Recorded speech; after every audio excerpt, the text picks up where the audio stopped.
नमस्कार दोस्तों, मैं सौरभ कुमार अपने सभी दर्शकों को हार्दिक स्वागत करता हूं। मेरा नाम तो आप जानते ही होंगे, सौरभ कुमार। मैं बहुत कम बोलने की चाहत से 1.5-2 महीना तक मैं अपना वीडियो बनाया ही नहीं। अभी ज़्यादा ज़ोर से बुला जाता होगा, माफ़ी चाहते हैं। ये हाल ही के दिनों में बहुत सारा किसान आंदोलन पर बात चल रहा है। फिर से मुझे लगा कि किसानों की बात की जाए। किसानों की बात में आपका स्वागत है। ये जो किसान लगभग 2-3 महीने से किसान आंदोलन पर लगे हुए, वो क्यों लगे हुए? अगर उनको फ़ायदा मिलता, अगर सरकार पर विश्वास होती तो वो आंदोलन पर नहीं आते। लेकिन कई हद तक सरकारें भी सही है, एक बड़ा परिवर्तन लाने की कोशिश में है सरकार, लेकिन किसानों को उनके सोच और करने पर विश्वास नहीं है। इसलिए सरकार को चाहिए कि किसानों की बात को समझे और बीच का रास्ता निकालना चाहिए। सरकार को लिख कर देना चाहिए कि एमएसपी पर किसानों को उनके फसल का दाम मिलेगा। मोदी सरकार हाल ही में लोकसभा में बोले थे कि एमएसपी थी, एमएसपी है और एमएसपी रहेगा। लेकिन मैं एक किसान भी हूँ और एक मैं नागरिक भी हूँ। किसान होने के नाते मुझे आज तक अपने फसलों का एमएसपी नहीं मिला है और ना ही आसपास के किसानों को एमएसपी मिल पाती है। मैं बिहार राज्य का रहने वाला हूँ। आप लोगों को पता ही होगा कि कितने % लोगों को एमएसपी मिलती है भारत देश में। अगर एमएसपी मिलना शुरू हो जाए तो किसानों की आत्महत्या नहीं होगी। किसान कितना खर्च करते हैं आपको पता ही होगा।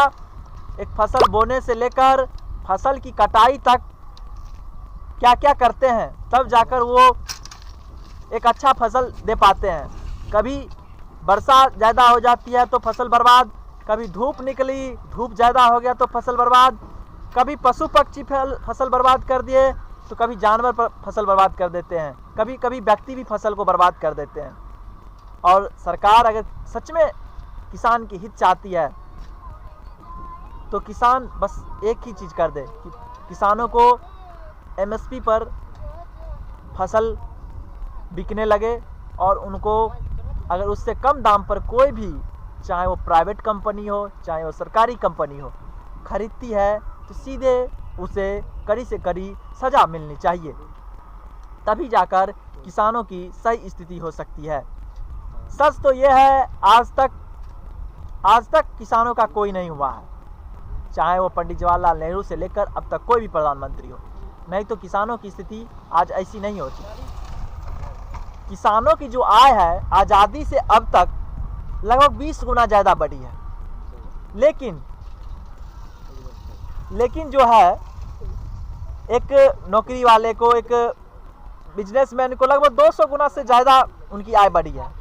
20 गुना ज़्यादा। मान लेते हैं हम 1 रुपया कमाते थे और अभी 20 रुपया कमा रहे हैं। और एक बिजनेसमैन को छोड़िए, एक जो नौकरी कर रहे थे, एक टीचर ले लीजिए, एक क्या कहते हैं अफसर ले लीजिए, उनकी कमाई है 200 गुना बढ़ी। तो उनका बेटा वो अच्छे स्कूल में नहीं पढ़ पाएंगे तो क्या किसान का बेटा अच्छा स्कूल में पढ़ पाएगा? किसान का बेटा प्राइमरी स्कूल में जाएगा, सर्व शिक्षा अभियान के थ्रू जाएगा। लेकिन एक डॉक्टर का बेटा, एक शिक्षक का बेटा, जो शिक्षक उस प्राइमरी स्कूल में पढ़ाने आते हैं, उसका बेटा किसी स्कूल में नहीं पढ़ेगा। ये सब किसानों की कमी। अगर किसान एक अच्छा शर्ट पहन लिया, अच्छा पैंट पहन लिया, एक अच्छी भाषा बोलने लगी तो किसानों को कोसा जाता है। इसलिए है मेरे देशवासियों, आपसे नम्र विनती है कि आप लोग ज़रूर किसान का साथ दें। और सरकार से भी विनती है, माननीय भारत सरकार, कि आप भी अपने बच्चों की खुशी को देखें। कभी कभी बच्चा नादान होता है, अपनी खुशी मांगने की जिद कर देता है तो आप उसे ठान लें कि बेटा तुम्हें मैं ये चीज़ नहीं दूंगा। कभी कभी अपने बच्चों को मान लीजिए, आप है किस लिए? अपने बच्चों के लिए हैं। इसलिए अपने बच्चों की बात को सुने और इनको जल्द से जल्द हल करने का प्रयास करें।